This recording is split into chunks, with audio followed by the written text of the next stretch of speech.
ప్రభు అయిన యేసుక్రీస్తు నామములో ఈ రాత్రి సమయంలో బయలుదేరికి వచ్చినటువంటి ప్రియా సహోదరి సహోదరులందరికీ కూడా వందనాలు తెలియజేస్తున్నాను.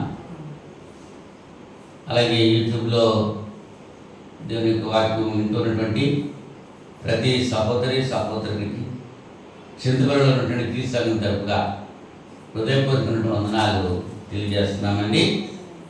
అంత బాగున్నారు కదా? బాగున్నాం కాబట్టి బాగోలేని రాలేదు, వాళ్ళకి బాగోలేదు అంచేత అది రాలేదు. బాగున్నవాడు మనం అంటే వాళ్ళు భౌతికంగా బాగుండొచ్చు, ఆత్మీయంగా మాత్రం బాగోలేదు. మనం భౌతికంగాను ఆత్మీయంగాను బాగున్నాం కాబట్టి దేవుని సన్నిధిలో ఉన్నాం. అందుని బట్టి దేవునికి స్తోత్రాలు మనం చెల్లించాలి. ప్రార్థన చేసుకుని దేవునికి వాక్యం మనం ధ్యానించేటట్టు ప్రయత్నించేద్దాం. మహోన్నతుడా, పరిశుద్ధుడా, మీకు స్తుతులు స్తోత్రాలు సమర్పణ చేస్తున్నాం తండ్రి. గతించిన శుక్రవారం నుంచి ఇంత పర్యంతము మీ మహాప్రేచేత కృపచేత నన్ను మమ్మను సజీవ లెక్కలు ఉంచారు, సురక్షితంగా కాచి కాపాడారు. ఈ రాత్రి సమయంలో ప్రియమైన మీ బిడ్డలతో కలిసి ప్రార్థన చేయడానికి మీరు చూపిన కృపను బట్టి కృతజ్ఞతలు తెలియజేస్తున్నాను. ఇంత పర్యంతము కీర్తన ద్వారా స్తుతి పొందారు. ఈ సమయంలో వాక్య భాగం మాకు అనుగ్రహించి ఆ వాక్యం ద్వారా మేము ఏవైతే నేర్చుకోవాలో ఈ రాత్రి సమయంలో నాయన మీరు కృప చూపి కనుగరించండి. ఇప్పుడు వచ్చిన ప్రతి బిడ్డను దీవించండి. అలాగే యూట్యూబ్లో వాక్యం వింటున్న ప్రతి బిడ్డపై మీ యొక్క ఆశీర్వాదాలు మెండుగా ప్రమరింప చేయమని విజ్ఞాపన చేసుకుంటున్నాను. నాయన ఈ సమయంలో బలహీనులుగా ఉన్న బిడ్డల కొరకు ప్రార్థన చేస్తున్నాను. నాయన కుమార్తె పావని కొరకు ప్రార్థన చేస్తున్నాను. అలాగే లక్కీకి నాయన జ్వరం తగ్గింది, మీకు స్తోత్రాలు. అలాగే లల్లి కొరకు ప్రార్థన చేస్తున్నాను. ఆ బిడ్డ కూడా నాయన బలహీనంగా ఉందని విన్నాను. ఆ బిడ్డల కొరకు ప్రార్థన చేస్తున్నాను, స్వస్థపరచమని మనం చేస్తున్నాను. అలాగే నాయన నా కుమార్తె సునీత కుమారి కొరకు ప్రార్థన చేస్తున్నాను. ఆ బిడ్డ నా ప్రభా మరి బండి మీద స్లిట్ అయ్యి మరి చెయ్యి నొప్పిగా ఉందని హాస్పిటల్కి వెళ్ళింది. దాని కొరకు ప్రార్థన చేస్తున్నాను. త్వరగా నా ప్రభా ఆమె కోరుకొని మీ సన్నిధిలో కృతజ్ఞతలు చెల్లించటకు సహాయం చేయమని ప్రార్థన చేస్తున్నాను. అలాగే సమయంలో గర్భిణీ స్త్రీలందరి కొరకు ప్రార్థన చేస్తున్నాను. తగిన కాలంలో సులువైన ప్రశ్న మీరు ఇస్తారని మనం చేస్తున్నాను. ఇంకా ఎవరెవరు ఈ అవసరం కుదరదు మీ సన్నిధిలో ప్రార్థన కోరుతున్నారో అందరి కొరకు ప్రార్థన చేస్తున్నాను. ఈ సమయంలో వాక్య భాగాలను పెడుతున్నాను. అపవిత్రమైన నా పెదవులు కాల్చి పవిత్రపరిచి పరిశుద్ధమైన మీ లేఖనాలు ప్రియమైన బిడ్డలకు అందించడానికి ఒక పనిముట్టుగా నన్ను వాడుకోండి. వాక్యం ద్వారా మీరే నాతో మాతో మాట్లాడి మీ నామనికే మహిమ ఘనత ప్రభావం తెచ్చుకుంటారని ఈ ప్రార్థన మా రక్షకుడు మీ ప్రియకుమారుడు యేసుక్రీస్తు నామంలో వేడుకుంటున్నా పదకొండు తండ్రి. ఆమేన్. ఆమేన్. మరి ఒకసారి అందరికీ వందనాలు. మరి నేను అడిగిన ప్రశ్నకి సమాధానం చెప్పాలి మీరు. గత శుక్రవారం దేని గురించి మనం చెప్పుకున్నాము? ఏం చేయాలి? ఏం చెప్పారు?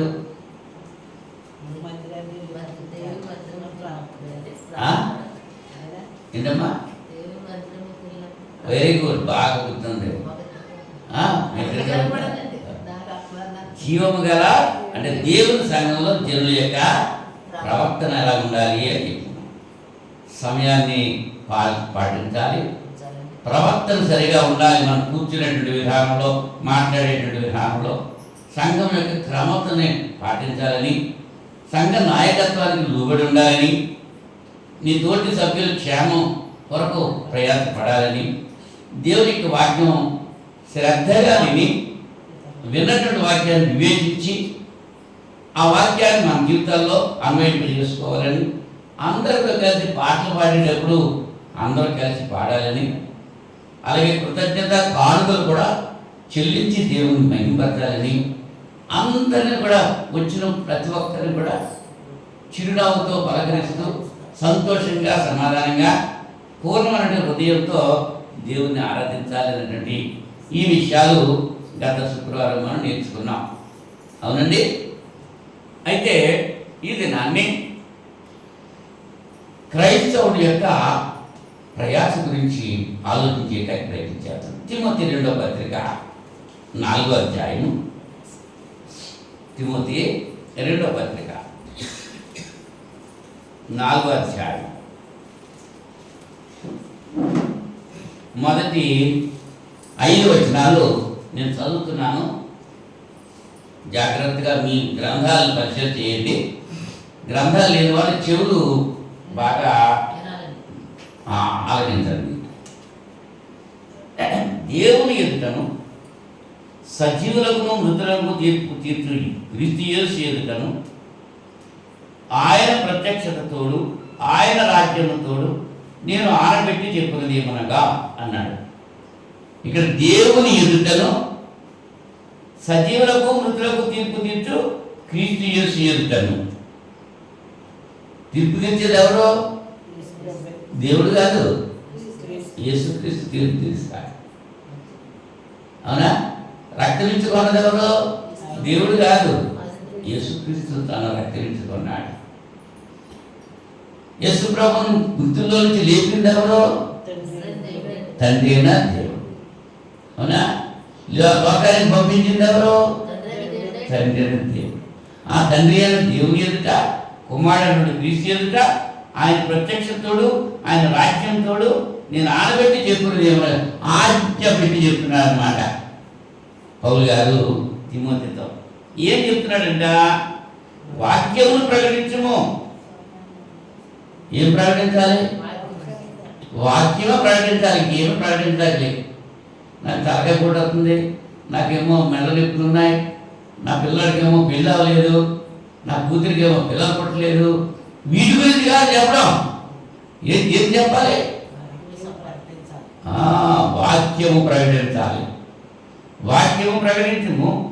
సమయమందును అసమయమందును ప్రయాసపడు.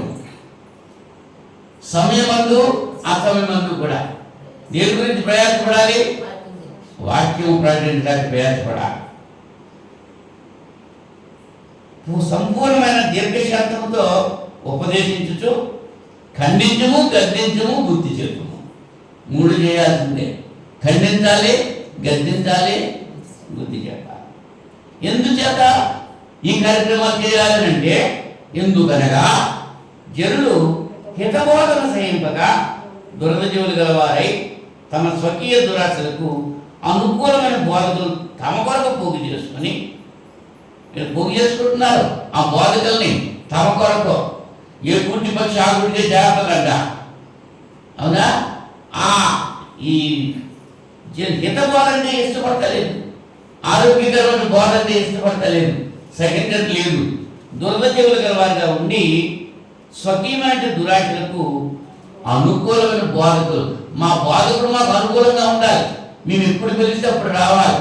అర్ధరాత్రి 12 గంటలకి ముహూర్తం ఉందంటే ఆ 12 గంటలకే లెగిసి వచ్చేయాలి మా బోధకుడు కదా.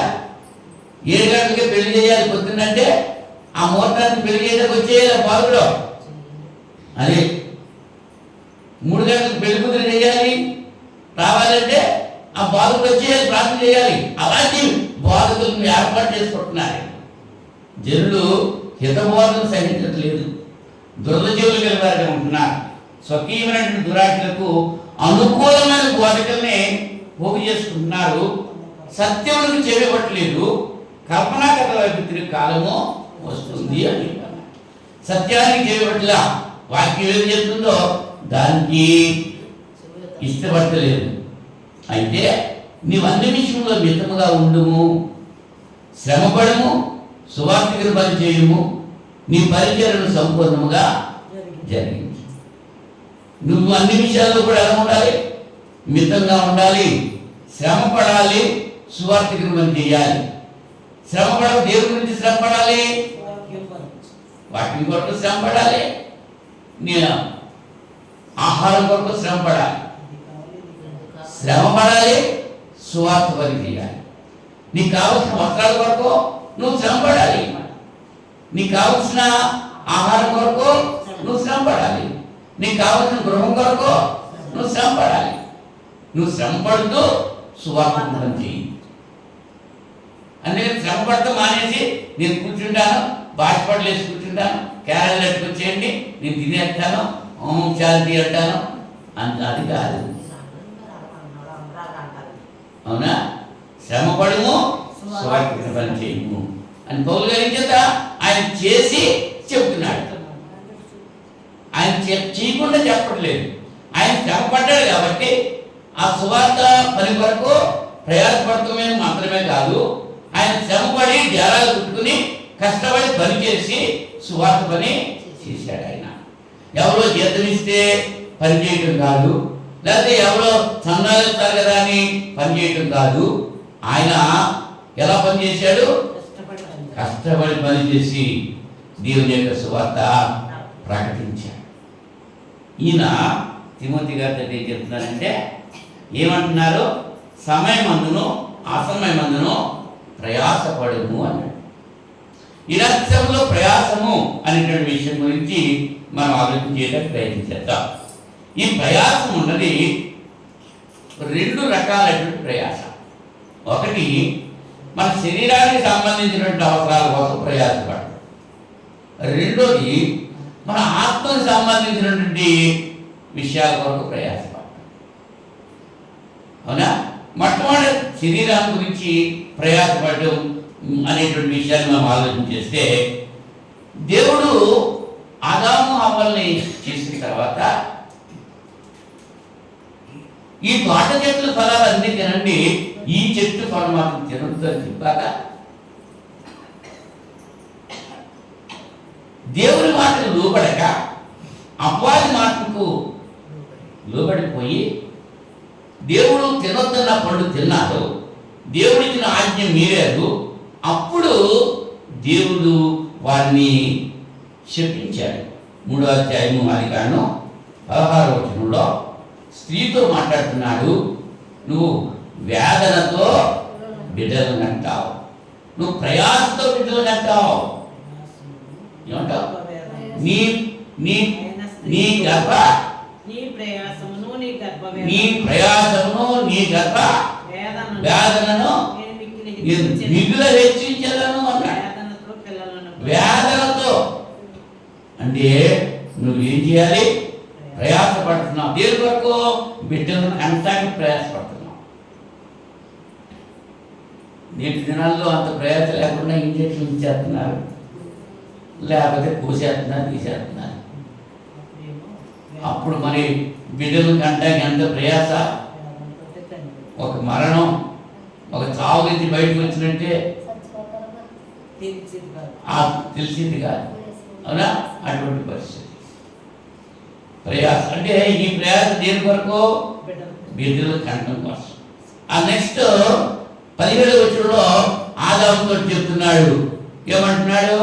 నువ్వు బ్రతుకు దినాలన్నీ కూడా నువ్వు ప్రయాసపడి నేలను సాగు చేస్తావు, కష్టపడాలి, వ్యవసాయం చేయాలి, నువ్వు భూమిని పండించాలి.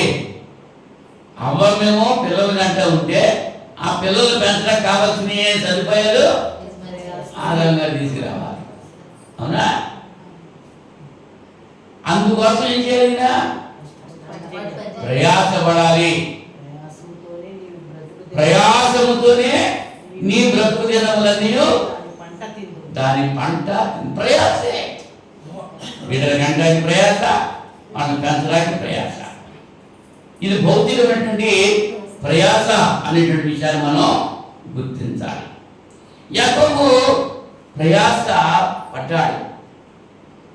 యాకోబు ఎవరు? అబ్రాహాము దేవుడు. అబ్రాహాము ఇస్సాకును కనెను, ఇస్సాకు యాకోబును కనెను, యాకోబు యోసేపు 12 మందిని అన్నాడు. అంటే ఈ యాకోబు గురించి మనం ఆలోచన చేసినప్పుడు, అన్నగారిని మోసం చేశాడు, తండ్రి దగ్గర నుంచి పారిపోయాడు, తల్లి యొక్క సలహా మేరకు పద్దెనిమిది వచ్చేసాడు.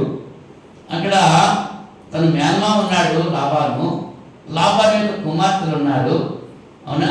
అక్కడికి వచ్చేసాడు. ఈ కథ అంతా మనకు తెలుసు, చరిత్ర. లేయాని పెళ్లి చేశాడు, తర్వాత రాహేలుని పెళ్లి చేసుకున్నాడు, పిల్లలు పుట్టేశారు. ఆ తర్వాత ఆయన ఏం చేస్తున్నాడంటే ఆ జీతాన్ని మార్చేస్తున్నాడు. నెలవంచి చొరువులు పట్టుకొచ్చి ఈ గొర్రెలు చూలు కట్టేటువంటి సమయంలో, నీళ్ళు తాగే సమయంలో ఆ చువ్వలు అక్కడ పెట్టినాడు, మామగారిని కూడా మోసం చేశాడు కదా. సరే, ఇవన్నీ అయిపోయి అలా ఉండేటప్పుడు కొన్ని దినాలు అయినప్పటికీ లాబాను యొక్క కొడుకులు వీళ్ళ మీద బాధపడిపోతున్నారు. ఏంటి, మన తండ్రి ఆస్తి అంతా వీళ్ళు చేసుకున్నాడు, మన తండ్రి మందలన్నీ కూడా వేసేసుకున్నాడు అని వాళ్ళ యొక్క మనసు ఎలా ఉన్నదే లోగడ ఉన్నట్టుగా లేదు. అది కారణం 31 అధ్యాయంలో ఈ విషయాన్ని మనం చూడగలం. అది కారణం 31 అధ్యాయంలో నిన్న మొన్న ఉన్నట్లుగా వాళ్ళ మొఖాలు లేవంట. మన మొఖాలు కూడా ఉండవు. ఒకలాగా ఉన్నప్పుడు ఒక రోజులో ఉన్నట్టు ఉంటాయి మొఖాలు. అబ్బే, అవసరం వచ్చినప్పుడు ఒకలాగా ఉంటుంది మొఖం, అవసరం తీరిపోయిన తర్వాత ఇంకోలాగా ఉంటుంది. అవునా కదా? ఈ మొక్కలు ఎలా ఉన్నాయంట?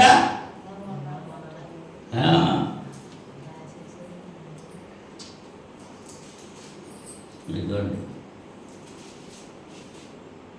2వ వచనంలో 31 అధ్యాయం 2వ వచనంలో, మరియు అతడు లాబాను ముఖము చూచినప్పుడు అది నిన్న మొన్న ఉండినట్లు అతని ఎడల ఉండలేదు. అమ్మా, నేను మాటలు చెప్తున్నానా? అందులో ఉన్నది అలాగా. నిన్న మొన్న ఉన్నట్టు లేదండి ఇవాళ ముఖం. ఎందుకు లేదు? ఈ ఆస్తి అంతా సంపాదించేసుకుంటున్నాడు. బాధ వచ్చేసింది. బాధ వచ్చేసి లేదు. అప్పుడు ఏం చేశాడంటే, యాకోబు భార్యల్ని, దాసుల్ని, పిల్లల్ని అందరం తీసుకుని యాకోబు లాభాలను చెప్పడం పారిపోయాడు. 3 దినాలు ప్రయాణం వెళ్ళిపోయారు. వెళ్ళిపోయిన తర్వాత అప్పుడు లాభాలు కోపం వచ్చేసింది. లాభాలు కోపం వచ్చి, ఏంటి వెళ్ళిపోయాడా, నాకు ఎలా కూడా వెళ్ళిపోయాడా అని హాని చేయాలని బయలుదేరేటప్పటికీ దేవుడు అతనికి తెలియజేశాడు. 29వ వచనం చూడండి, 31 అధ్యాయం 29వ వచనంలో, మీకు హాని చేయుటకు నా చేత నవ్వును, అయితే పోయిన రాత్రి మీ తండ్రి యొక్క దేవుడు నీవు యాకోబుతో మంచిగాని చెడ్డగాని పలుకు జాగ్రత్త సుమి అని నాతో చెప్పారు. ఎవరు చెప్పారు? ఎవరితోటి? లాభంతో. 42వ వచనంలో యాకోబు అంటున్నాడు, నా తండ్రి దేవుడు అబ్రహాము దేవుడు, ఇస్సాకు భయపడిన దేవుడు నాకు తోడై ఉండని ఎడల నిశ్చయముగా నీవు నన్ను బట్టి చేతులతోనే పంపివేసిండు. దేవుడు నా ప్రయాసమును, నా చేతుల కష్టమును చూచి పోయిన రాత్రి నిన్ను గద్దించను అని లాభంతో చెప్పాడు. యాకోబు చెప్పేస్తున్నాడు, పోయిన రాత్రి నిన్ను దేవుడు గద్దించాడు అని చెప్పాడు. అవునా? అంటే ఇప్పుడు యాకోబు ప్రయాస దేవుని కొరకు ప్రయాసపడుతున్నాడు. భౌతికమైన ప్రయాస, ఆత్మ సంబంధమైన ప్రయాస. భౌతికమైన ప్రయాస. అవునా? తర్వాత ద్వితీయోపదేశకాండం 26వ అధ్యాయము 7వ వచనంలో, ద్వితీయోపదేశకాండం 26వ అధ్యాయము 7వ వచనంలో,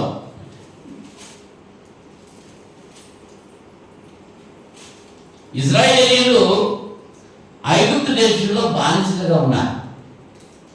అటువంటి పరిస్థితుల్లో వాళ్ళు ప్రయాసపడ్డారు. అది అప్పుడు ఏంటి? 7వ వచనంలో, మరియు మనము మన పితరులైన దేవుడు మొరపెట్టినప్పుడు యెహోవా మన మొర్రను విని మన బాధను, ప్రయాసమును, మనకు కలిగిన హింసను చూచాను. ఏంటి ప్రయాస? వీళ్ళు ప్రయాసం ఏం ప్రయాసపడుతున్నారు? ఇటుక చేయటం, అంతగా కాల్చడం, భవనాలు కట్టడం, ఎంత ప్రయాస. ఈ ప్రయాస అంతా అంటే దేని గురించి ప్రయాసపడుతున్నారు వీళ్ళు? భౌతికమైనటువంటి ఆహారం కొరకే ప్రయాసపడుతున్నారు, వస్త్రాల కొరకే ప్రయాసపడుతున్నారు. కీర్తన గ్రంథం 127 అధ్యాయంలో దావీదు గారు ఏమంటున్నారంటే, యెహోవా ఇల్లు కట్టించని ఎడల దాని కట్టువారి ప్రయాసము వ్యర్థమే. నా పాఠ్యభాగం ప్రయాసం, క్రైస్తవుని యొక్క ప్రయాసం. ఇల్లు దేవుడు కట్టించకపోతే మనం కట్టాలనే ఎంత ప్రయాసపడినా అది వ్యర్థమే అనేటువంటి విషయాన్ని గుర్తించాలి. దావీదు గుర్తించాడు. అంటే కష్టపడేటువంటి ఇల్లు, ఈ భౌతికంగా కనబడేటువంటి ఇల్లు గురించి మనం ఎంత ప్రయాసపడ్డా అది దేవుని యొక్క చిత్తం లేకుండా జరగదు అనేటువంటి విషయాన్ని ప్రసంగి అంటాడు. 1వ అధ్యాయము 13వ వచనంలో, మహాజ్ఞాని ప్రసంగి 1వ అధ్యాయము 13వ వచనంలో ఏమంటాడంటే, ఆకాశం క్రింద జరుగునది అంతటిని జ్ఞానం చేత విచారించి గ్రహించుటకై నా మనస్సు నిలిపితిని. వారు దీని చేత అభ్యాసము నందవలని దేవుడు మానవులకు ఏర్పాటు చేసిన ప్రయాసము బహు కఠినమైనది. మానవులకు చేసిన ప్రయాసం అంతా చాలా కఠినమైంది. ప్రసంగి ఆలోచించి చెబుతున్నాడు. ప్రయాస ప్రయాస అంటే దేని కొరకు ప్రయాసపడుతున్నాడు మానవుడు? భౌతికమైనటువంటి విషయాల కొరకు ప్రయాసపడుతున్నాడు.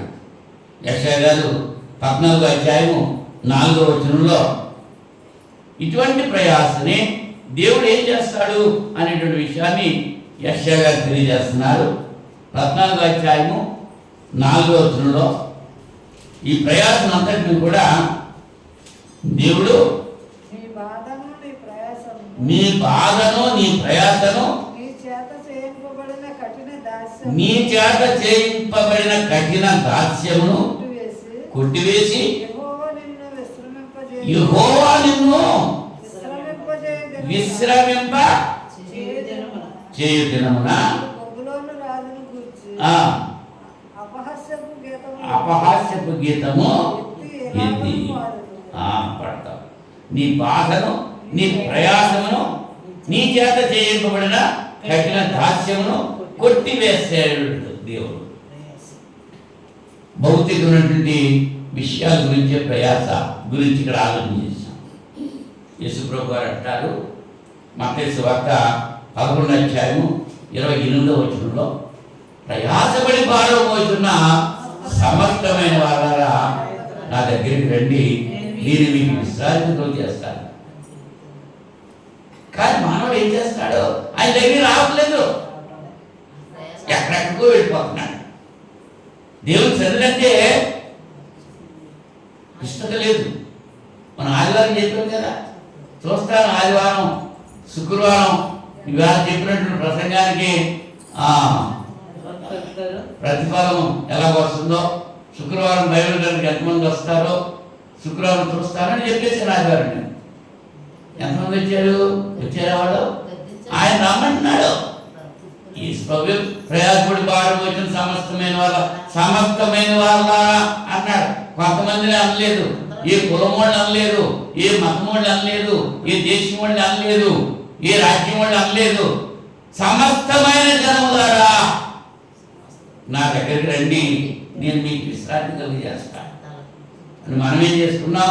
ఈ కులం వాళ్ళంతా ఒక శాఖం, ఈ కులం వాళ్ళంతా ఒక శాఖం. కులాల పేరు చెప్పుకుని సేవ చేసే సేవకులు కూడా అదే ఏర్పాటు చేసేస్తున్నారు. అవునా? మరి కుల పిచ్చి ఎప్పుడు పోతుందో అప్పుడే దేవుని రాజ్యంలో మనం ఉన్నట్లే. వాళ్ళ దగ్గరికి ఎవరు భోజనాలు ఎవరు? సంఘంలో చేరిన వాడే, క్రీస్తు రక్తంలో కడగబడిన వాడే, బాప్తిజం పొందిన వాడే ఏం చేస్తున్నారు? వాళ్ళ ఇంటికి వెళ్తారు, వీళ్ళింటికి వాళ్ళెవరు. అవునా? మరి దేవుడు మెచ్చుతాడా? దేవుడు వాళ్ళనే పిలుస్తున్నాడా? కొంతమంది పిలుస్తున్నాడా? అందరినీ పిలుస్తున్నాడా?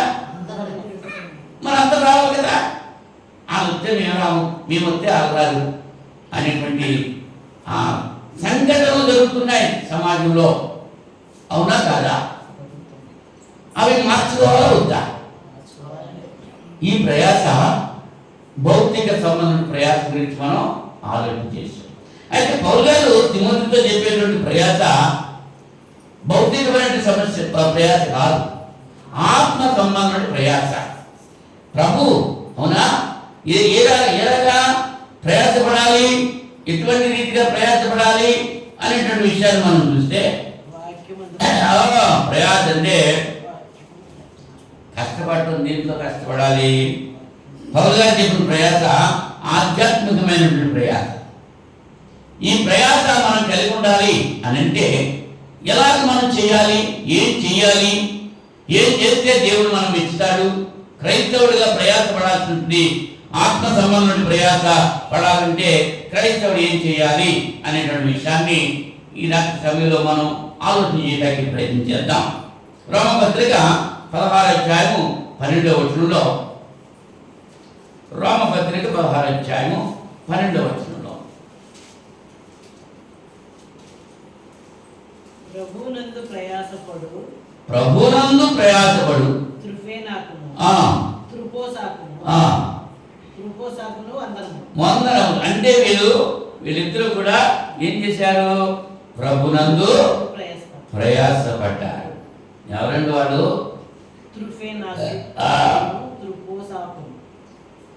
ఇద్దరు ఉన్నారండి. 16వ అధ్యాయము 12వ వచనంలో ఎవరండి వాడు? ప్రభువునందు ప్రయాసపడు త్రుఫేనాకును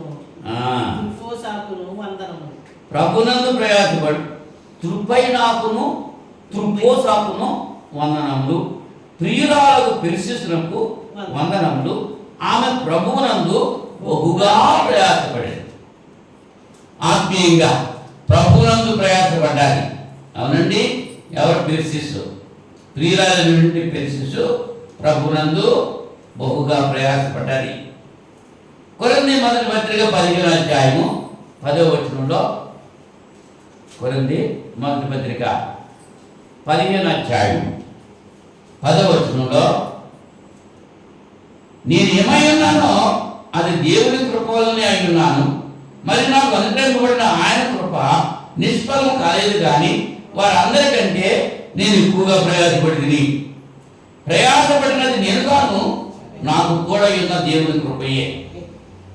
నేనైననేమి వారైననేమి అలాగునే మేము ప్రకటిస్తున్నాము, అలాగునే మీరును విశ్వసించింది. పౌలు గారు తెలియజేస్తూ కొరింథీ సంఘంతో వారు అంటున్నాడు. ఎవరి గురించి చెప్తున్నాడు?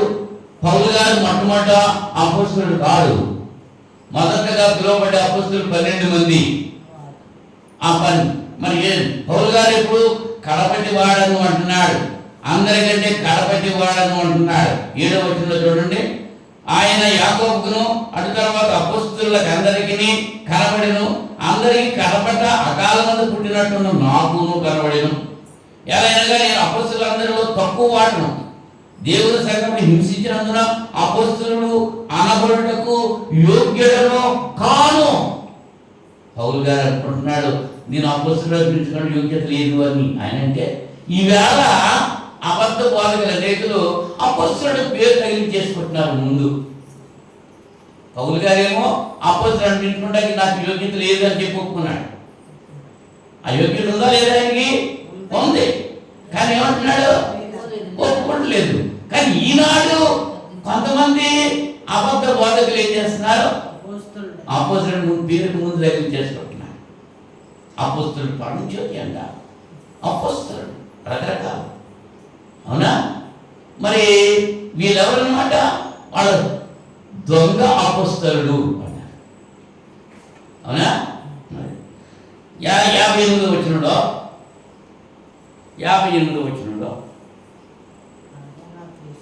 కాగా నా ప్రియ సహోదరులారా, మీ ప్రయాసము ప్రభునందు వ్యర్థము కాదని ఎరిగి స్థిరులను కదలని వారును ప్రభు కార్యాభివృద్ధి యందు ఎప్పటికీ ఆసక్తులై ఉండుడి. దేవుని యొక్క పని యందు ఆసక్తులై ఉండుడి. మనం ఏం చేస్తాం?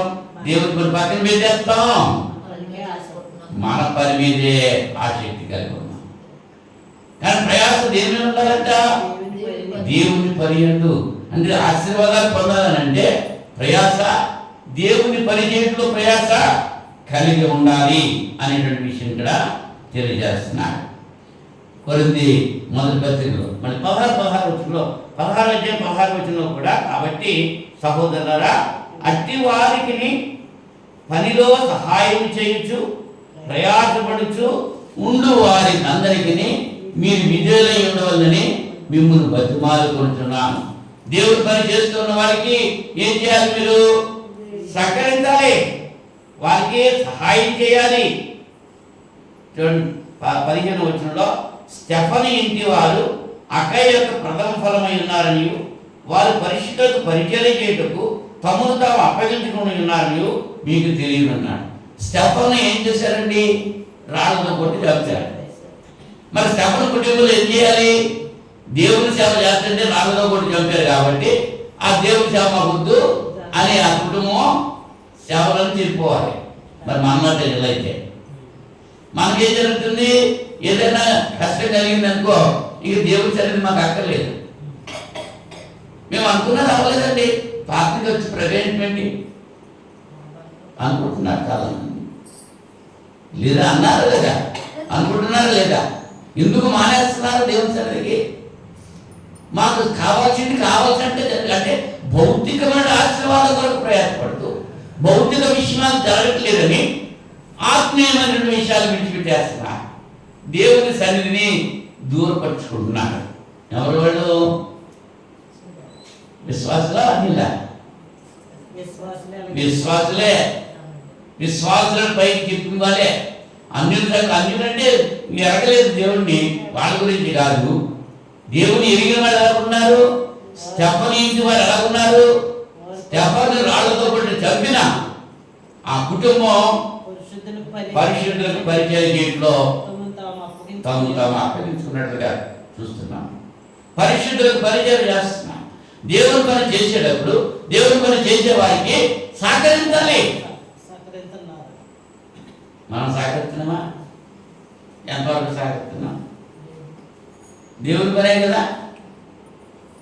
ఎంతమంది వచ్చారు? అవునా? సహకరం దేవుని పనిలో ఎంతమంది సహకరిస్తున్నారు? ప్రయాసపడాలి, ప్రయాసపడేవారికి సహకరించాలి. అలాగునా సహకరించాలి. కొలసి పత్రిక 1వ అధ్యాయం 29వ వచనంలో, కొలసి పత్రిక 1వ అధ్యాయం 29వ వచనంలో, నాలో బలముగా కార్యసిద్ధి కలిగజేయు ఆయన క్రియాశక్తిని బట్టి నేను పోరాడుతూ ప్రయాసపడుతున్నాను. పౌలు గారు పోరాడుతున్నాడు, ప్రయాసపడుతున్నాడు. దీని గురించి అంట ప్రతి మనిషిని క్రీస్తునందు సంపూర్ణుడిగా చేసి ఆయన ఎదుట నిలువబెట్టవల్లని సమర్థమైన జ్ఞానంతో మేము ప్రతి మనుష్యునికి బుద్ధి చెప్పుచు ప్రతి మనుష్యునికి బోధించుచు ఆయనను ప్రకటించుతున్నాం. ప్రతి మనిషికి ఏం చెప్తున్నారు? ఇవాళ బుద్ధి చెప్తే ఊరుకుంటారా? ఊరుకుంటారండి. దాస్ అన్నాడుగా మొన్న, నీ సంగతి కూడా చూసుకో అన్నాడు.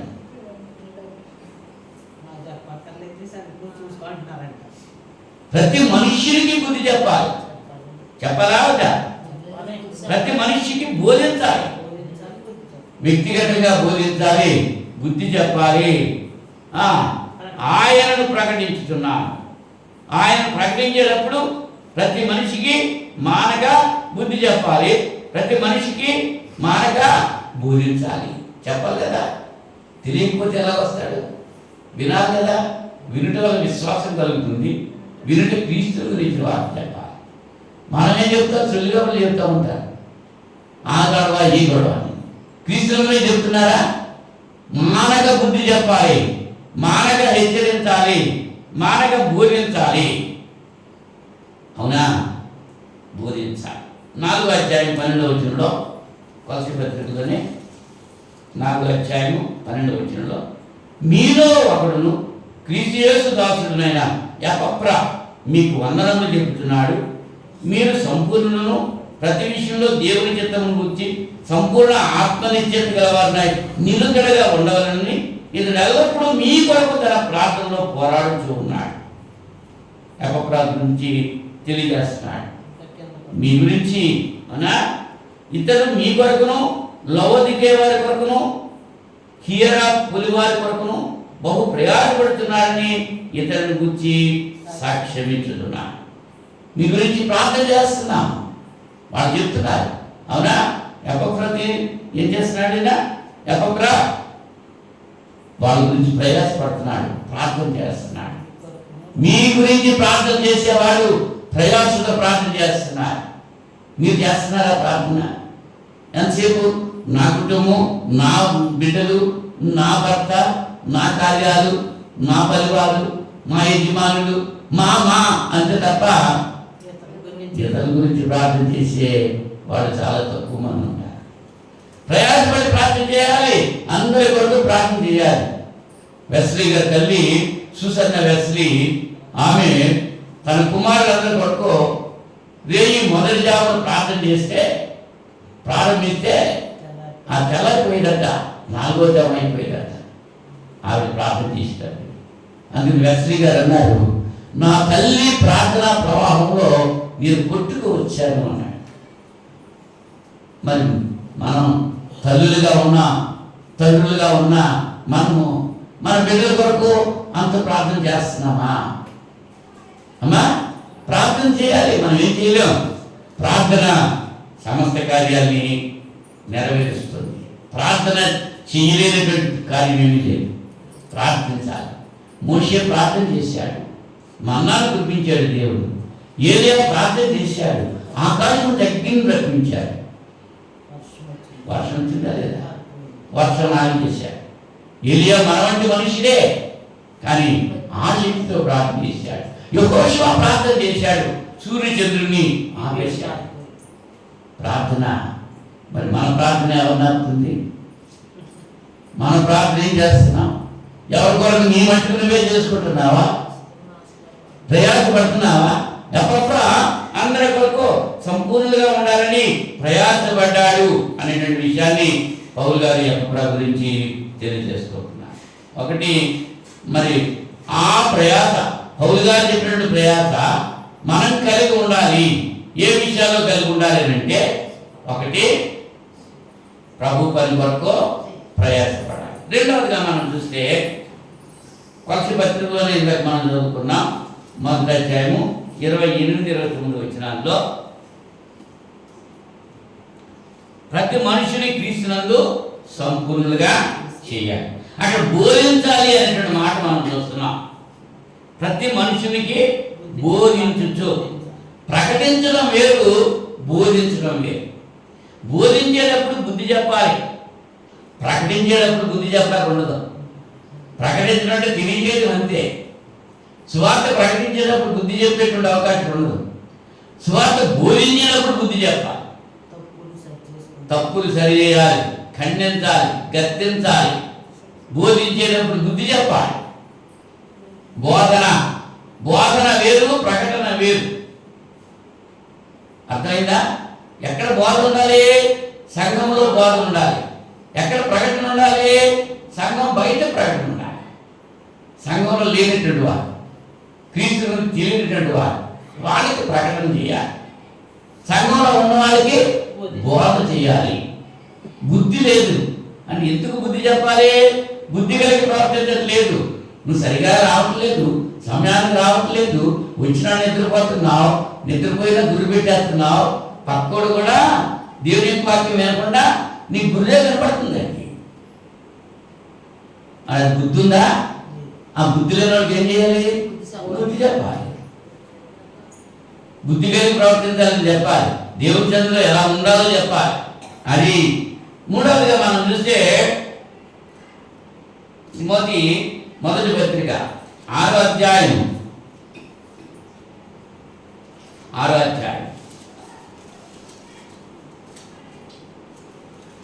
11వ వచనం నుంచి చదువుతున్నాను. అంటే 14 వచనాలు కూడా మన పాఠానికి అవసరమైనవే. అయినా 11వ వచనం చదువుతున్నాను చూడండి.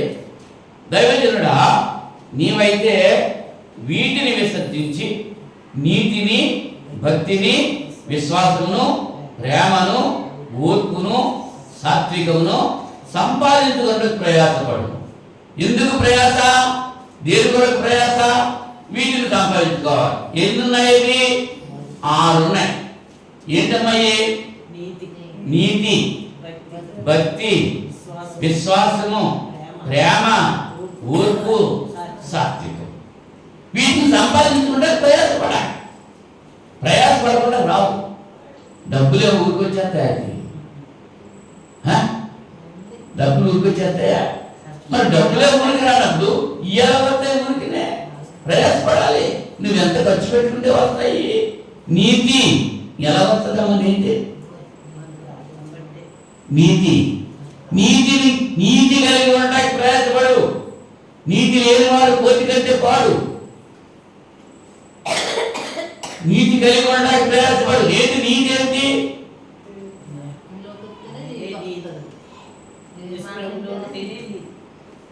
దేవుని నీతి వేరు, మానవ నీతి వేరు.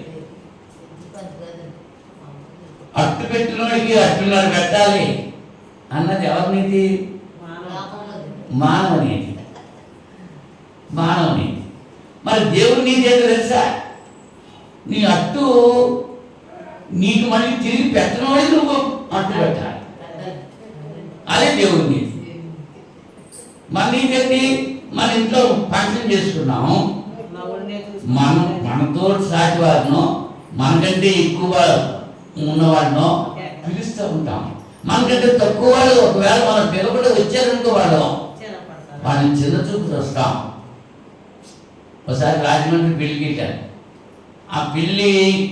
ఆ పెళ్లి కుమార్తె యొక్క తండ్రి అక్కడ పెళ్లి రిసెప్షన్ అన్నమాట. రాజమండ్రిలో భీమవరంలో పెళ్ళి అయింది, రాజమండ్రిలో రిసెప్షన్. ఆ పెళ్లి కుమార్తె తండ్రి బయటకు వచ్చాడు. అక్కడ ఆడుకునే వాళ్ళు చాలా మంది వచ్చున్నారు.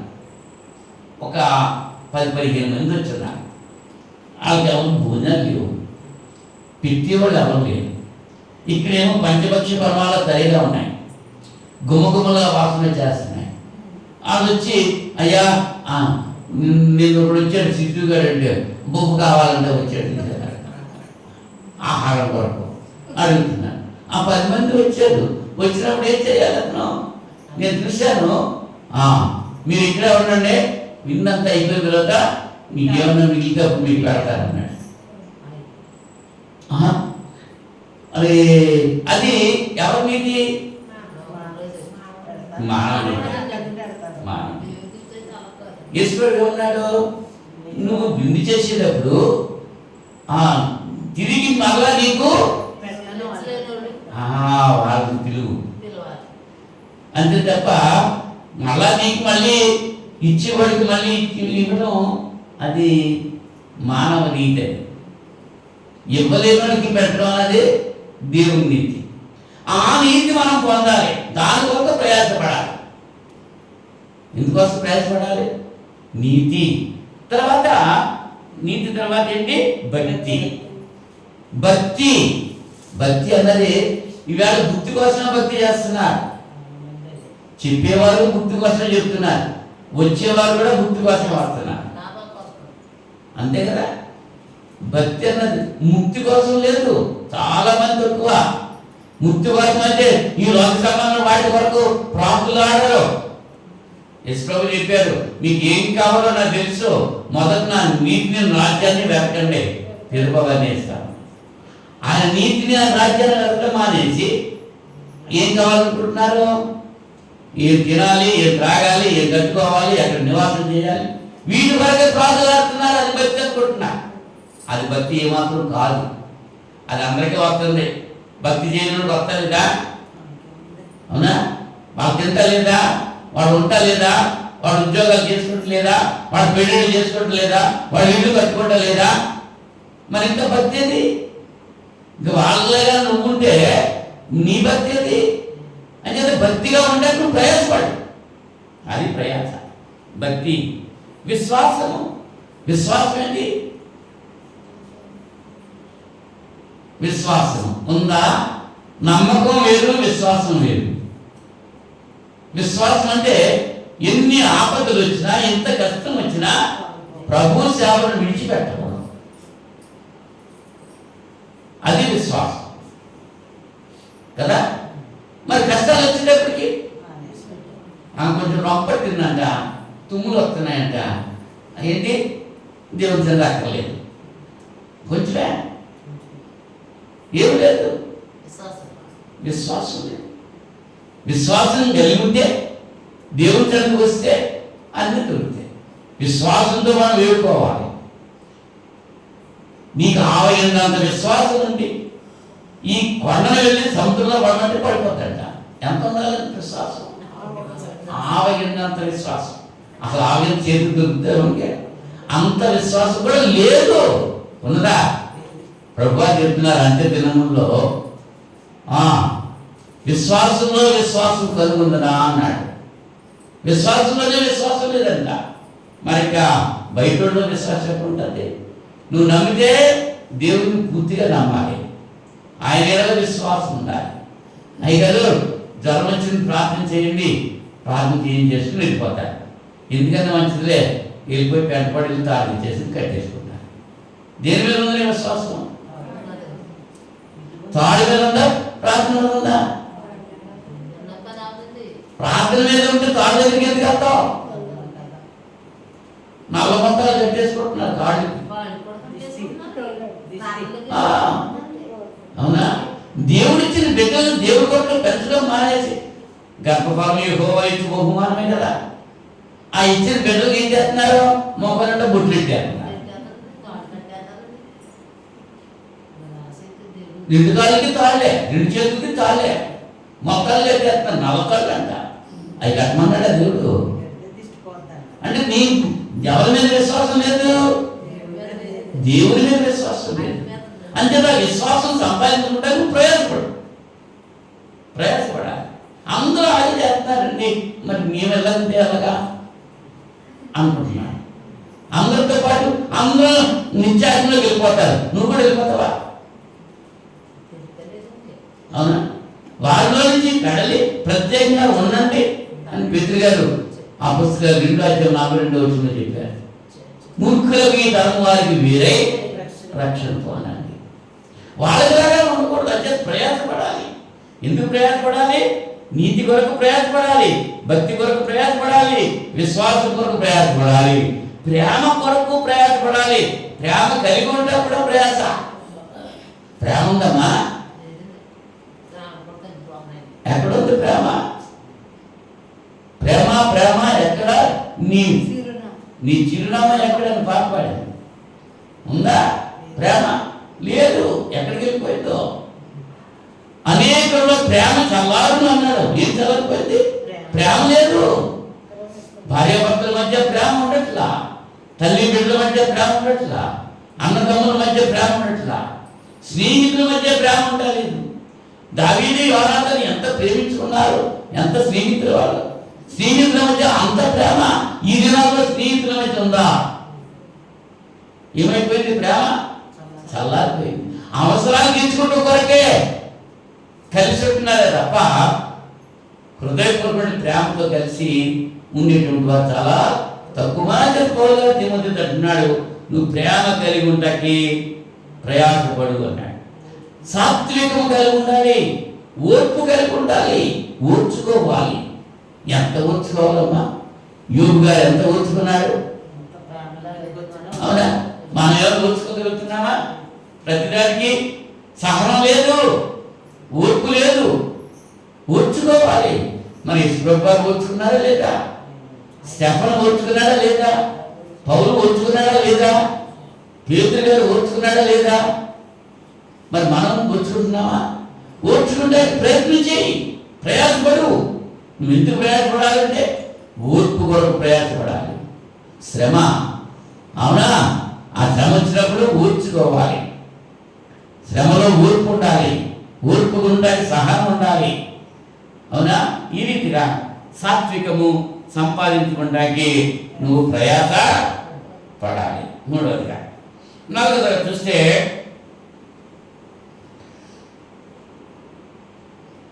విశ్వాసంలో కొంతమంది పడిపోయారు. అటువంటి వారిని లేవనెత్తాలి. మనం నడిచేస్తున్నాం అందరం కలిసి. ఎవరు పడిపోయాడు అనుకో, వీళ్ళంతా ఏం చేస్తారు? పడ్డవాడు లేకెత్తారా, లేకపోతే అలా గుర్తుపోతారా? విశ్వాసంలో బలహీనుడైపోయి ఉన్నాడు, వాడిని ఏం చేయాలి? లేపాలి, వాడిని బలపరచాలి, వాడిని ఆ పడిపోయిన మీద తొక్కుకుంటూ వెళ్ళిపోకూడదు, ఆ పడిపోయిన పైకి లేపాలి. యెషయా గ్రంథం 35వ అధ్యాయము 3-4 వచనాల్లో, యెషయా గ్రంథం 34వ అధ్యాయం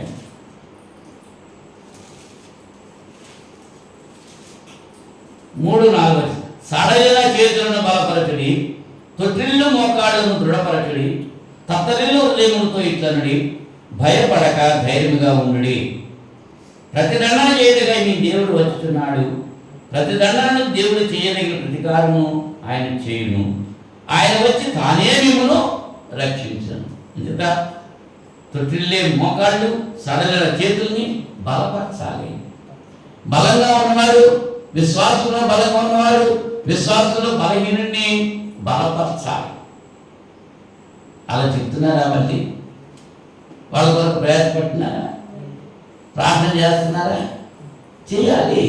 అది ప్రయాసపడటం అంటే, దాని కొరకు ప్రయాసపడాలి.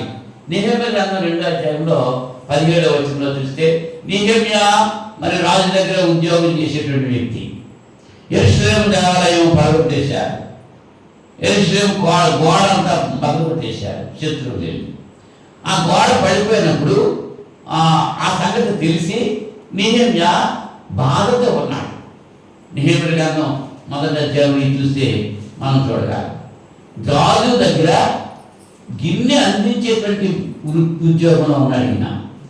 మరి ఆయన తాగడానికి గిన్నె అందిస్తున్నాడు, పాత్ర అందిస్తున్నాడు. ఎలా ఉండాలి? దుఃఖంతో ఉన్నాడు, సంతోషంగా ఉండాలి కదా. రాజుగారికి అనుమానం వచ్చింది, ఏమయ్యా నెహెమ్యా నీకేంటి బాధ? నువ్వు బాధతో ఉన్నావేంటి? నీ హృదయంలో బాధ ఏంటి చెప్పమంటే ఆయన చెప్పాడు, నా పితరుల సమాధులు కలిగిన దేశం పాడైపోతే నేను ఎలా సంతోషంగా ఉండగలను అని అడిగాడు. యెరూషలేము దేవాలయం చుట్టూ ఆ పడిపోయిన గోడ తిరిగి కట్టడానికి మరి రాజుగారి దగ్గర నుంచి అడవిలో కలప నడుపు రావడానికి కావాల్సిన మరి ఆ చెక్ పోస్ట్ దగ్గర నుంచి వెళ్ళడానికి పర్మిషన్ అన్నీ కూడా రాజు దగ్గర నుంచి సేకరణ చేయించుకుని ఏమంటున్నాడు, మీరు రండి దేవుని యొక్క పని చేద్దాము అని ప్రోత్సహించాడు వాళ్ళని. 2వ అధ్యాయము 17వ వచనంలో, నెహెమ్యా గ్రంథం 2వ అధ్యాయము 17వ వచనంలో ప్రోత్సహించినట్లుగా మనం చూస్తూ ఉంటున్నాం. మరి మనము ప్రోత్సహించాలి, మనము ప్రయాసపడాలి. నెహెమ్యా గ్రంథం 2వ అధ్యాయంలో 17వ వచనం తీసారా? వారితో నేను ఇచ్చినట్టుని, మనకు కలిగిన శ్రమ మీకు తెలిసినది, యెరూషలేము ఎట్లు పాడైపోయానో దాని గుమ్మములు అగ్ని చేత ఎట్లు కాల్చబడినో మీరు చూచి ఉన్నారు. మనకు ఇక మీదట నింద రాకుండా యెరూషలేము యొక్క ప్రాకారమును మరలా కట్టుదము రండి. పడిపోయిన వారిని అలాగం కాదు, అలా తిరిగి కదా రండి. విశ్వాసంలో బలహీనులు సంఘములో వాళ్ళు బలహీనపరచబడ్డారు.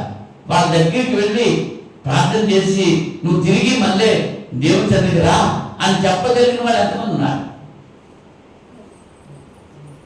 అది వస్తే మాకెందుకు, రాకపోతే మాకెందుకు, మేము వస్తున్నాం అనుకునే ఉంటున్నారు తప్ప, విశ్వాసంలో బలహీనులు ఆరాధనకు వచ్చేవాడు మనతో పాటు బాప్తిజం పొందారు, వాళ్ళు మనతో పాటు ఆరాధనకు వస్తున్నారు, వాళ్ళు ఎందుకు మానేశారు అని వచ్చేవాళ్ళు ఎప్పుడైనా వాళ్ళ దగ్గరికి వెళ్ళి అడిగారా? ఆలోచించండి ఒకసారి. వాళ్ళు ఏం చేయాలి? బలపరచాలి. అందుకు మనం ప్రయాసపడాలి. వెలిగింపబడిన దీపం అనేక దీపాలు వెలిగించాలి. మనం ఒక దీపం, అసలు మన దీపం వెలుగుతూ ఉందా? ఆరిపోయిన దివిటీలు వెలగలేతున్నాడు. అసలు మన దివిటీ వెలుగుతుందా? కొడిగట్టేసింది, గాలి అయితే ఆరిపోలేకుంది. మన విశ్వాసం ఎలా ఉందమ్మా? ఏదో కేవలం బాహ్య సంబంధమైనటువంటి అవసరాల కోసమే దేవుని సన్నిధికి వస్తున్నారు చాలా మంది. అంతే, ఆత్మ సంబంధమైన ఆశీర్వాదాల కొరకు వచ్చేవాళ్ళు చాలా తక్కువ మంది. ఏమ్మా ఇప్పుడు రాలేదు ప్రార్థనకి ఇవ్వాలి వచ్చేవేంటంటే మా అమ్మాయికి పిల్లల సంబంధం వస్తుందండి, అది ఖాయం, అందుకోసం ప్రార్థన చేయించుకుంటారు. ఎందుకోసం దేవుని సరిగ్గు కదా. నీ ఆత్మ రక్షణ కొరకు నువ్వు రావాలి. నువ్వు రక్షణ పెడితే ఇంకా పడిపోయినటువంటి వారిని ఉద్ధరించడానికి ప్రయాసపడాలి అనేటువంటి విషయాన్ని యోధా గారు తన పత్రికలో 23వ వచనంలో అంటున్నారు. చూడండి, యోధా పత్రిక ప్రకటన గ్రంథానికి ముందు ఉంటుంది 1వ అధ్యాయము, దాంట్లో 23వ వచనం చెప్తున్నాడు, అగ్నిలో నుండి లాగినట్టు కొందరిని రక్షించుడి, శరీర సంబంధమైన వారి అపవిత్ర ప్రవర్తనకు ఈ మాత్రము ఒప్పుకొనక దానిని అసహించుకొనుచు భయంతో కొందరిని కరుణించుడి. శరీర సంబంధమైనటువంటి ఏమిటవి? అపవిత్రత, అపవిత్ర ప్రవర్తన, దాన్ని ఒప్పుకోకూడదు. వాడు మన సహోదరుడే, కానీ వాడు అపవిత్రంగా ప్రవర్తిస్తున్నాడు. ఆ ప్రవర్తన ఒప్పుకోకూడదు. వాడితో మనం కలవకూడదు. ఏం చేయాలి? వాడు ప్రత్యేకంగా ఉండాలి. వాడిని అగ్నిలో నుంచి లాగినట్టు లాగాలి, కొందరిని రక్షించాలి. అది క్రైస్తవుడిగా మనం పడాల్సినటువంటి ప్రయాస అనేటువంటి విషయం మనం గుర్తించాలి. ఐదవదిగా మనం చూస్తే దశలోనిక మొదటి పత్రిక, దశలోనిక మొదటి పత్రిక 5వ అధ్యాయం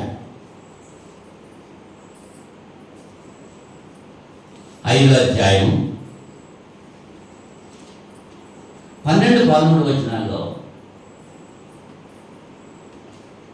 మరియు సహోదరులారా, మీలో ప్రయాసపడుచు ప్రభువునందు మీకు పైవారై ఉండి మీకు బుద్ధి చెప్పుతున్న వారిని మన్నన చేసి వారి పనిని బట్టి వారిని ప్రేమతో మిక్కిలి ఘనముగా ఎంచవలనని వేడుకొనుచున్నాము. మరియు ఒకరితో ఒకడు సమాధానముగా ఉండుడి. అవునా? మీకు పైవారై ఉండి మీకు బుద్ధి చెప్పేవారిని ఏం చేయాలి? మన్నన చేయాలి. వారు చేస్తున్న పనిని బట్టి వారిని ప్రేమతో మిక్కిలి ఘనముగా ఎంచాలి. బుద్ధి చెప్పే వాళ్ళు పైన ఉన్నారా కింద ఉన్నారా? పైన ఉన్న వారి మాట మనం వినాలా వినక్కర్లేదా?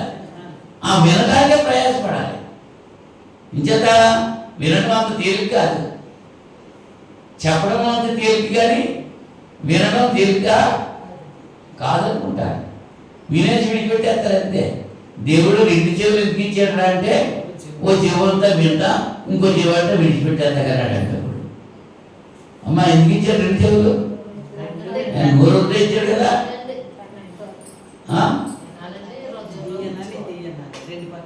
రెండు చెవులు ఎందుకున్నాయి? ఓ చెవి సరిపోదు అంటాకే, ఓ చెవి అంట వింటాకంట, ఓ చెవేమో ఇల్లు పెట్టేట.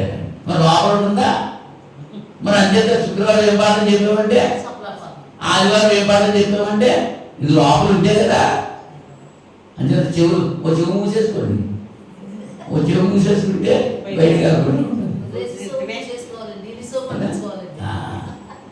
వినలేని చెవులు ఎలా నయ్యా అంటున్నాడు, కనలేని కనులు ఎలా నయ్యా. యశాఖలు అదే చెప్పారుగా, మీరు కన్నులున్నీ చూడరు, చెవులున్నీ వినరు, నూరున్నీ మాట్లాడరు. విగ్రహాల గురించి తెలియజేస్తూ ఆ విగ్రహాలు అలాగే ఉంటాయి, వాటిని చేసే మీరు కూడా అలాంటి వాళ్ళే అని చెప్తున్నాడు. కానీ మనం వినాలి. యేసు గారు చెప్పినప్పుడు చెవులు గలవాడు వినుడు గాక అన్నాడు. ఆయన ప్రసంగం చేసినప్పుడు, ఆయన ఉపమానాలు చెప్పినప్పుడు ఏ మాట ఉపయోగించారు? చెవులు గలవాడు వినుడు గాక.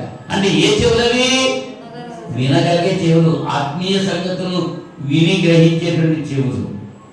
భౌతికమైన విషయాల కోసం ప్రయాసపడాల్సిన పని లేదు మనకి. ఒక క్రైస్తవుడు ప్రయాసపడాలి అంటే దేని విషయంలో ప్రయాసపడాలి? ఆధ్యాత్మికమైన విషయంలో ప్రయాసపడాల్సిన అవసరత ఉంది. తర్వాత కొరింథీ మొదటి పత్రిక 14వ అధ్యాయము మొదటి వచనంలో 13వ అధ్యాయంలో ప్రేమ గురించి తెలియజేస్తూ, ప్రేమ లక్షణాల గురించి తెలియజేస్తూ 14వ అధ్యాయం మొదటి వచనంలోకి వచ్చేటప్పటికి ప్రేమ కలిగి ఉండుటకు ప్రయాసపడుడి. మీ ప్రయాసం ఎందుకు ప్రయాసపడాలి? ప్రేమ కలిగి ఉండడానికి ప్రయాసపడాలి. మీ ప్రయాస వ్యర్థం కాదు, ప్రభునందు వ్యర్థం కాదని మీరు ఓర్పు కలిగి ఉండాలి. ప్రేమ కలిగి ఉండాలి, ప్రయాసపడాలి. ప్రయాస లేకుండా ప్రేమ వస్తుందమ్మా. ఎంత ప్రయాసపడాలో ప్రేమకి. మనకి ఒకరి మీదే, కొంతమంది కొన్నింటి మీద ప్రేమ ఉంటుంది, అన్నింటి మీద అందరి మీద ప్రేమ ఉండదు. కానీ దేవుడు ఏం చెప్తున్నాడు? అందరినీ ప్రేమించాలి. అందరినీ ప్రేమించాలని ఎంత ప్రయాసపడాలి? ప్రయాసపడాలి. మనకి ఇష్టం కానీ వచ్చాడు, ఆయనకి దండ వేయాలి. ప్రేమ ఉండాలా?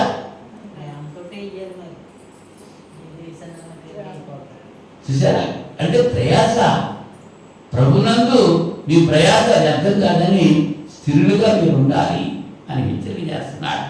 ప్రేమ కలిగి ఉండుటకు ప్రయాసపడుడి. ఆత్మ సంబంధమైన వరములను ఆసక్తితో అపేక్షించుడి. విశేషముగా మీరు ప్రవచన వరము అపేక్షించుడి. ఎందుకనగా భాషతో మాట్లాడేవాడు మనుషులతో కాదు, దేవునితో మాట్లాడుతున్నాడు. మనుషుడు ఎవరినో గ్రహింపడు కానీ వాడు ఆత్మ వలన మర్మములను పలుకుతున్నాడు. క్షేమాభివృద్ధియు హెచ్చరికయు ఆదరణయు కలిగినట్లు ప్రవచించే వారు మనుషులతో మాట్లాడుతున్నాడు. అవునా? ప్రవచించడం మంచిది, వాక్యం చెప్పడం మంచిది. ఆ ప్రవచించేటువంటి కృపవారం మనం కలిగి ఉండాలి. ప్రయాసపడాలి. దాని వరకు ప్రయాస. మరి ప్రేమ కలిగి ఉంటాకే ఏం చేయాలన్నా? ప్రయాసపడాలి. ఆఖరిగా తిమోతి 2వ పత్రిక 4వ అధ్యాయంలో చదువుకున్నాం. 2వ వచనంలో ముందుగానే చదివినటువంటి తిమోతి 2వ పత్రిక 4వ అధ్యాయం 2వ వచనంలో ఏమంటున్నాడు? వాక్యమును ప్రకటించుము, సమయమందును అసమయమందును ప్రయాసపడు. వాక్యమును ప్రకటించమన్నాడు. ఇక్కడ ఇంతకు ముందు ఏమన్నాడు? వాక్యమును బోధించమన్నాడు. బోధించాడు. వాక్యం బోధించడం వేరు, వాక్యం ప్రకటించడం. ప్రకటన అన్నది సమయమందు అసమయమందు ప్రకటించాలి. ఎప్పుడైనా సరే, అవునా? ఎప్పుడు పిలిస్తే అప్పుడు వచ్చి ప్రకటన చేయడానికి ఇస్తూనే ఉండాలి. మన పిల్లలకు చెప్తూ ఉంటాం, రేపు నువ్వు నిద్రలో పోయేటప్పుడు నువ్వు లేచి నిద్రలో లేపడితే నువ్వు ఎక్కడ చెప్పేయాలి అంటాం. లేకపోతే ఈ సూత్రం నువ్వు చెప్పేయాలి అంట. నిద్రలో లేపడితే చెప్పగలిగి ఉండాలి. అంత ప్రయాసపడాలి. దీని కొరకు వాక్యం ప్రకటించకూడదు. సమయం అనక అసమయం అనక. ఇప్పుడేంటి ఇదే టైము అనేటువంటి ప్రశ్న రాకూడదు. ప్రకటించడమే. సమయాన్ని బట్టి, సందర్భాన్ని బట్టి వాక్యం ప్రకటిస్తూ ఉండాలి. ఎవరు ప్రకటించాలి? సువార్తికులు మాత్రమే కాదు, సంఘం అంతా, సంఘ సభ్యులందరూ కూడా. ఇవాళ సంఘ సభ్యులని, విశ్వాసని, సువార్తికులని భేదమేమీ లేదు. మీరంతా కూడా చీకటిలో నుండి ఆశ్చర్యకరమైన తన వెలుగులోనికి మిమ్మల్ని పిలిచిన వారి గుణాతిశయంలో ప్రచురణ చేసి నిమిత్తం రాజులని యాచక సమూహము, దేవుని సొత్తైన ప్రజలు, కొంతమందే కాదు అందరూ. కాబట్టి ఏం చేయాలి? ప్రకటించాలి, ప్రయాసపడాలి. పాట మాత్రం పాడతారు, ప్రకటించును ఈ స్వార్థను. భక్తులైనా ఉంటాయి కానీ ప్రభు సేవను వదలని పాట మాత్రం పాడతారు. కానీ ఏంటి భోజనం చదివిపోతుంది, ఇప్పుడు పెట్టండి కదా. పాట మాత్రం పాడతారు. అంచేత యెషయా గారు అన్నారు, ఈ ప్రజలు పెదవులతో నన్ను ఘనపరుస్తున్నారు, వారి హృదయం నాకు దూరంగా ఉంది. అలా దూరంగా అయినటువంటి హృదయాన్ని దగ్గర చేసుకుని దేవుని యొక్క సన్నిధిలో మనం ప్రయాసపడాలి. దేని గురించి ప్రయాసపడాలని చెప్పాను? ప్రభు పని కొరకు ప్రయాసపడాలి. తర్వాత బోధించడంలో ప్రయాసపడాలి. తర్వాత దేవుని యొక్క వాక్యం ప్రకటించడంలో ప్రయాసపడాలి. నీతిని, భక్తిని, విశ్వాసాన్ని, ప్రేమని, ఊర్పుని, సాత్వికాన్ని సంపాదించుకుంటానికి ప్రయాసపడాలి. పడిపోయిన వారిని లేవనెత్తడానికి ప్రయాసపడాలి. అలాగే ప్రభు కొరకు ప్రయాస పడేటువంటి వారికి సహకరించడానికి ప్రయాసపడాలి. చీమ చూడండి, ఒక బియ్యపు గింజని ఒక చీమ ముయ్యలేదు. అప్పుడు ఏం చేస్తుంది? దాన్ని ఆ గింజ అక్కడ పెట్టి మళ్ళీ ఎక్కడికి వెళ్తుంది, ఇంకో చీమ తీసుకొస్తుంది. 4-5 చీమలు వచ్చేస్తాయి. ఒక బియ్యపు గింజని ముయ్యడానికి గెట్టడానికి ఎన్ని వస్తున్నాయి? 4-5 చీమలు వస్తున్నాయి. అంతేగాని ఆ ప్రయాస విడిచిపెట్టేస్తున్నా, నేను ఇది ముయ్యలేకపోతున్నాను నేను అని చెప్పి దీనికి అక్కర్లేదు అని మానేస్తుందా అని చెప్పి సులభన్ గారు అన్నారు, సోమరి చీమల దగ్గరికి వెళ్ళు, వారిని నడతలు కనిపెట్టు. చీమ కన్నా గుర్తుంది కానీ మనకేమన్నా గుర్తుందా? నిద్రపోయే చీమలు ఎక్కడన్నా చూసావా? నిద్రపోయే చీమ ఎక్కడన్నా దొరికితే పట్టినాడు నిద్రాపని చీమని. మీ తండ్రి కొడుకులు వెళ్ళి చూసారా? అత్యంత సులభన్ గారు అన్నాడు, సోమరి చీమ దగ్గరికి వెళ్ళి అన్నాడు. అవి వర్షాకాలం ఏం చేస్తాయి? ఆహారం సమకూర్చుకోవడానికి వేసవికాలం ప్రయత్నించాలి. వేసవికాలంలో కష్టపడి పనిచేసి వర్షాకాలం బయటకు వెళ్తా ఉండదు కాబట్టి దాచుకుంటూ ఉంటాయి. అవునా? అవి ఉంటాయి, ఇల్లు కట్టుకుంటాయి, చక్కటి గదులు కట్టుకుంటూ ఉంటాయి. పాములు ఉన్నాయి, అది ఇల్లు కట్టుకుంటాం రాదు. చీమలు పెట్టేసినటువంటి పుట్టల్లో ఈ పాములు దొరుకుతూ ఉంటాయి. ఈవేళ కొంతమంది సేవకులు కూడా అలాగే ఉన్నారు. ఆత్మల విషయంలో మనుషుల్ని సంపాదించడం మానేసి, మారు మనసు లేనటువంటి, దేవుని గురించి తెలవనటువంటి వాళ్ళ దగ్గరికి వెళ్ళి సువార్త ప్రకటించి దేవునిలోకి నడిపించడం మానేసి, కష్టపడి సువార్త ప్రకటించి కొన్ని ఆత్మలు సంపాదిస్తే వాళ్ళ దగ్గరికి వెళ్ళి తప్పుడు మాటలు చెప్పేసి దొరక మాటలు మాట్లాడేసి ఈ సిద్ధపడిన వాళ్ళని ఎత్తుకుపోతున్నారు. చాలా మంది సేవకులు అలాగే చేస్తున్నారు. అవునా? చేపలు పట్టాలి, కష్టపడి పట్టుకుని బొట్లో వేసుకున్న చేపలు పట్టుకెళ్ళిపోతున్నారు. ఈ చేపలకు కూడా ఏమీ తెలియలేదు. నన్ను కష్టపడి పట్టుకున్నది ఆయన కదా, అక్కడే ఉండాలి నేను అని బుద్ధి ఉందా? అలాగే ఆయన ఏదో ఎరచి పెట్టాడు, ఆ ఎరచిని బట్టి వెళ్ళిపోతున్నాను. ఇది కావాలి, ఇది కావాలి, అది భౌతికమైన విషయాలు కావాలి, అంతే. దాని వరకే ప్రయాసపడుతున్నారు. భౌతికమైన ఎంతకాలం ఉంటాయి? నరునాయుష్ 70 సంవత్సరాలు, అధిక 10 ఉంటే 80 సంవత్సరాలు. చనిపోయిన తర్వాత నీ ఆత్మ ఎక్కడికి వెళ్తుంది? ఈ ప్రయాస భౌతికమైన ఈ శరీరం వరకు ప్రయాసపడితే ఈ శరీరంతో ఆగిపోద్ది. ఇక్కడ ఆత్మ కొరకు మనం ప్రయాసపెడితే నీ ఆత్మ నిత్య జీవం వెళ్ళడానికి ఉపయోగపడుతుంది. అవునా? దీనికోసం ప్రయాసపడాలి. పౌలు గారు ప్రయాసపడటం అన్న దేని కొరకు అన్నాడు? భౌతికమైన విషయాల కొరక, ఆత్మ సంబంధమైన విషయాల కొరక. ఇప్పుడు ఆదాము అప్పుడు ప్రయాసపడ్డారు, దేవుడు ఆ ప్రయాసం హెచ్చు చేశాడు. బిడ్డల కంటానికి అమ్మమ్మ వాళ్ళని పెంచి పోషించడానికి ఆదాము ప్రయాసపడాలి. అవునా? అంచేత ఇవాళ కూడా పురుషులేమో కష్టపడి పనిచేస్తున్నారు, స్త్రీలు కష్టపడి పిల్లల్నే కంటున్నారు.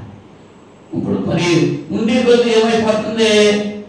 స్త్రీలు ఎంత ఉండి పని చేసుకోవాలి. తిట్టుకు రాసిన పత్రికలో ఖచ్చితంగా చెప్తున్నాడు, ఎవరి స్త్రీలు తమ ఎంత ఉండి పని చేసుకోవాలి అంటున్నాడు.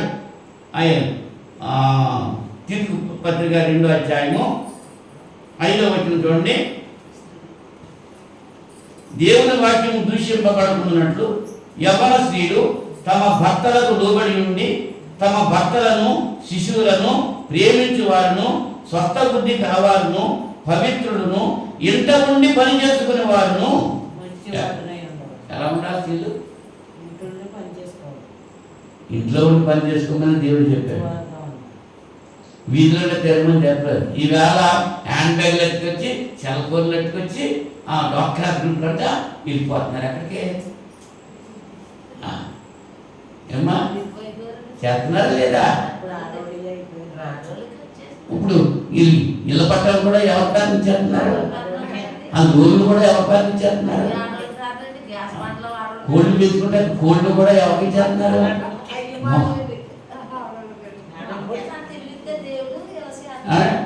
అంటే దేవుడు చెప్పిన దానికి వ్యతిరేకంగా జరిగిపోతుంది. ఇక్కడ పురుషుడు స్త్రీకి శిరస్సుగా ఉండాలని చెప్తే ఈవేళ ఏమవుతుంది? స్త్రీలే శిరస్సులు అయిపోతున్నారు పురుషులు.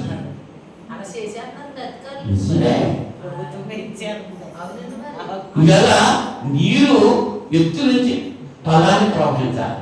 ఛత్తీస్గఢ్లో పర్వతాల మీద నీరు కిందకి పైకెళ్ళిపోతున్నాయట. పైకెక్కుతున్నాయి నీళ్ళు. ఇవాళ పోస్ట్ వచ్చింది, నిన్న పోస్ట్ వచ్చింది చూసే. ఛత్తీస్గఢ్లో పోస్ట్లో మన గ్రూప్లో కూడా పెట్టింది ఆ పోస్ట్. మనం చూసుకున్న వాళ్ళకి తెలుస్తుంది. నీళ్ళు పైకి వెళ్తున్నాయి. అప్పుడు జనం అక్కడికి వెళ్ళి ఏంటి నీళ్ళు వెళ్తున్నాయి లేదని కాగితాలతో పడవలు చేసి అందులో వెళ్తుంటే కిందకి వెళ్ళాల్సిన పడవ పైకి వెళ్ళిపోతుంది. ఇదంతా చిత్ర విచిత్రాలన్నీ జరుగుతున్నాయి దాసో. అవునా? ఇప్పుడుకైనా మార్మన్స్ లేకపోతే ఎలాగా? ఇప్పుడుకైనా ప్రభు వచ్చే రాక సమీపంగా ఉంది. ఇప్పుడైనా సిద్ధపడి ఉండాలి కదా. తెలకపోతే తెలియక అవిశ్వాసంతో నేను పాపం చేశాను క్షమించబడ్డాను అన్నాడు. తెలిసిన తర్వాత కూడా చేస్తా ఉంటే ఆయన తీర్పు కొరకు ఎదురు చూడాలి. తీర్పు తీస్తున్నాడు. మనుషులు ప్రతి మాట వల్ల, మాటకు ప్రతి క్రియకు ప్రతిఫలం దేవుడు ఇస్తాడు. అవునా?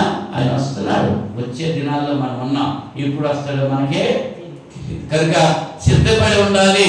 ఆయన రాకడలో ఎత్తబడటానికి ప్రయాస కలిగి ఉండాలని ఈ రాత్రి సభలో నన్ను నేను హెచ్చరిక చేసుకుంటూ మిమ్మల్ని హెచ్చరిస్తున్నా. దేవుడు కొద్ది మాటలు దీవించాక ప్రార్థన చేసుకున్నాం. మహోన్నతుడా, పరిశుద్ధుడా, జీవాధిపతి, సృష్టికర్త, మీకు స్తోత్రాలు తండ్రి. నీ కుమారుని క్రీస్తు రెండవ రాకడ బహు సమీపంగా ఉంది. పౌలు గారు తిమోతితో మాట్లాడుతూ ప్రయాసపడమంటున్నాను. సమయం అనక అసమయం అనక వాక్యమును ప్రకటించమన్నా. నాయన ప్రయాసపడి సువార్త ప్రకటించాల్సిన వారిగా ఉన్నాం. క్రైస్తవుడు ఏ విషయాల్లో ప్రయాసపడాలో అనేటువంటి విషయాన్ని బిడ్డలకు ఆయన చెప్పుడులో మీరు చూపిన కృపను బట్టి కృతజ్ఞతలు తెలియజేస్తున్నాను. ఎత్తుబడిన వాక్యం బిడ్డ హృదయాల్లో పదిలిపరచుకోవడం మాత్రమే కాదు, 30 ఫలించడానికి సహాయం చేయమని ప్రార్థన చేసుకుంటున్నాను. నిన్న ప్రతి బిడ్డను దీవించండి. మీ వాక్యము వినుటయందు ప్రయాసపడటానికి కావలసిన శక్తి, సామర్థ్యాలు బిడ్డలకు ప్రసాదించమని విజ్ఞాపన చేస్తున్నాను. నాయన, మీ కుమారుని క్రీస్తు రాకడ ఆలస్యమైంది. మరి ఒకసారి మేమంతా కలిసి మిమ్మల్ని స్తుతించి కనపరచాము. వాక్యం ధ్యానించడానికి సహాయం చేయండి. గత వారమంతా కూడా కాపాడినందుకు స్తుతులు స్తోత్రాలు సమర్పణ చేస్తున్నాం. రానైనటువంటి వారు కూడా అంతకంటే అధికమైన మేడలతో మమ్మల్ని నింపారు చేసి మీ యొక్క వాక్యంలో మేము ప్రయాసపడటానికి మీ కృపా సహాయం మాకు అనుగ్రహించాలి. ఈ ప్రార్థన మా రక్షకుడు మీ కుమారుడు యేసుక్రీస్తు నామములో వేడుకుంటున్నా పరలోకపు తండ్రి. ఆమేన్. అందరికీ వందనాలు.